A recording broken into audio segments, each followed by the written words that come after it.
It was awesome. Thanks to Johnny, I managed to get this today.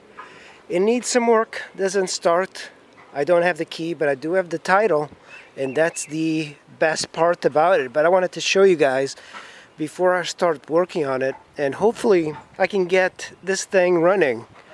But it's a fantastic looking bike. It's got some problems. Tires are dry rotted. That's to be expected. The bike sat for a very long time and it's got rust, surface rust on the forks. So nasty underneath the seat. The seat wasn't even bolted on because I lost the key, so they needed a way to get into the seat. To remove the rear seat, that you have to remove this bolt and this bolt.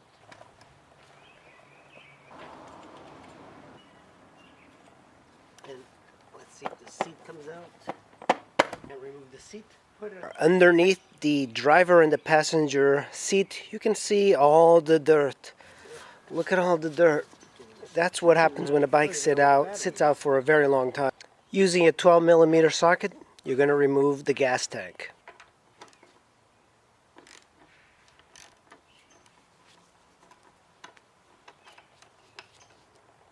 Now you need to remove this bolt, another 12mm.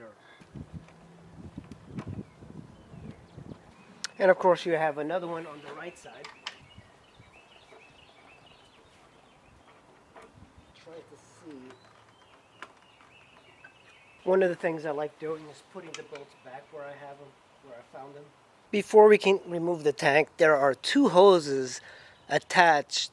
We need to unclip these, and I'm probably going to have to get new hoses. They are pretty bad. Gas is also going to be pouring out if there's any in the tank.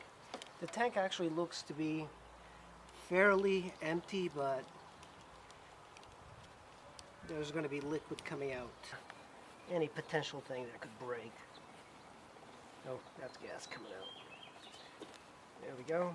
Gas coming out of this line comes from the gas tank. It goes from the gas tank to here, but this one also is gas, so it's kind of interesting. So the gas tank itself is very small, and then there's an additional tank here. It's kind of redundant. I had no idea this was going to be it. In order to get the gas out, I'm going to take a hose and I'm going to put it on here. Fill my gas can that's over here using a hose. The gas can. That's one way of removing some of that gas from that external tank. And it's going to leak out a bit, but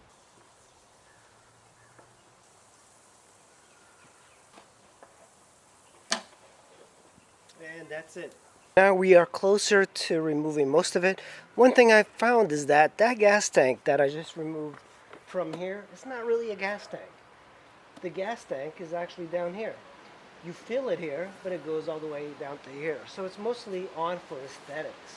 Side cover. Put it aside. That's where the battery is. Holding up all the electronics. Very simple bike to work on. Just want to, there we go. This kind of just doubles to the side. The way we should be able to slide the battery out. Start removing these bolts.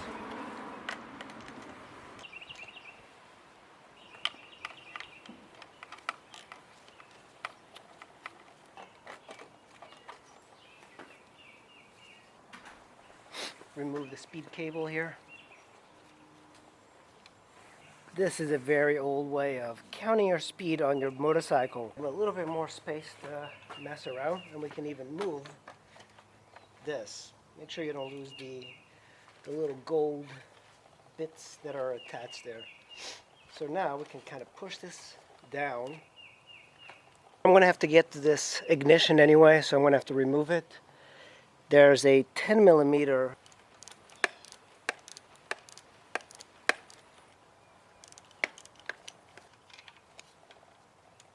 So I just put the ignition bolt right on top just so I don't lose it. There's another bolt on the other side, 10mm, and we should be able to drop this ignition down.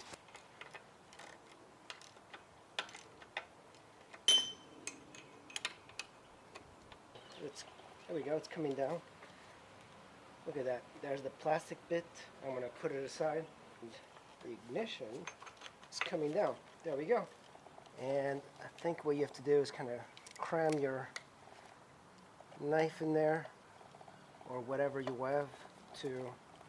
There's 3 tabs, so push it in and up. And that's it. So here we are, guys. This is the ignition of the Honda Shadow 750. We're gonna have to get a new one if we want to use keys. And make sure you don't lose this. There's like these little brass pins, and there's like some springs underneath. We're gonna have to like do a complete overhaul of this. So there's another bolt here.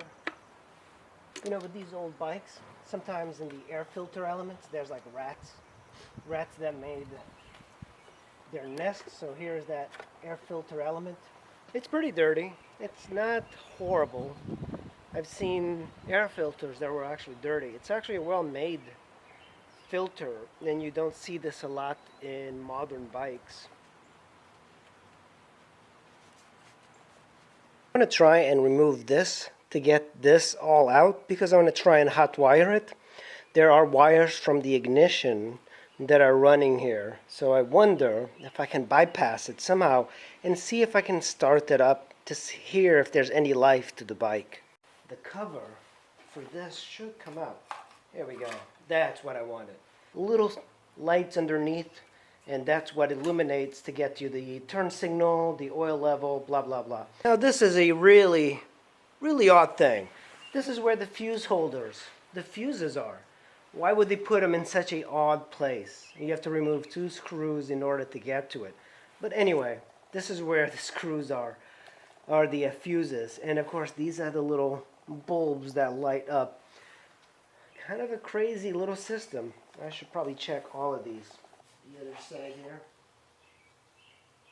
And now it's time to remove the battery and put it on a charge. Alright, I just wanted to see if this steel wool would remove some of this. I really don't want to do that.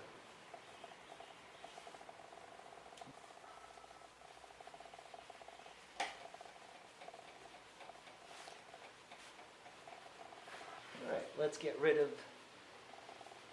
the rust here.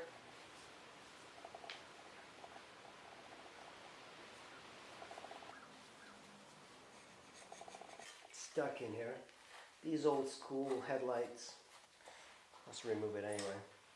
These could be pretty well rusted, so be careful. I think that's the adjustment. So pull this out. There we go. We're not going to remove too much here, but I just wanted to get all of this out. Water inside here that I'll try and get rid of. And the way we're going to do is, like, you have to remove these bolts in here, pull this out. I'm not going to do that today. This is our first day of working on it, but you can see there's water in the inside of the, and this is glass, by the way. A lot of new motorcycles are just plastic. This is high quality stuff. It doesn't fade, looks great.